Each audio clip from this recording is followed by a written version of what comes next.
गुडघ्यात न वागता आणखी धरायचे. असं केलं कळ लागते का कुठं कुठं लागते? हे कमरेच्या सायटिकाचं ठणक्याचं लक्षण आहे. बरोबर.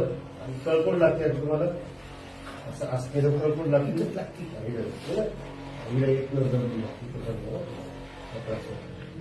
असं दाबलं तर कुठं दुखतंय? दुखतंय ना.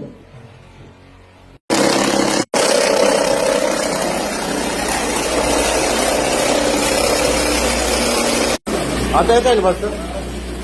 पहिलं आपल्याला बसता येत नव्हतं. हो. आता काय वाटतंय? आता एकदम व्यवस्थित मला बसतं. एकदम व्यवस्थित वाटतंय. हो. आता बघा बरं बसून कसं वाटतंय आता. एकदम व्यवस्थित वाटतं मला. बघा. अच्छा.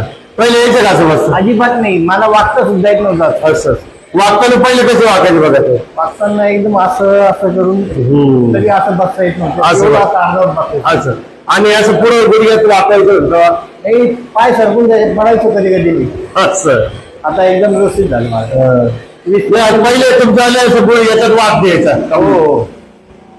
मागा मांडे पोट्याला इथं एकदम इथं दुखायला लागायचं. आणि पुरं मांडी म्हणजे खाली वाकलं तर पुरं मांडीतलं उठता येत नव्हतं मला. आता काय वाटलं? आता एकदम व्यवस्थित वाटतं मला. ओके. धन्यवाद.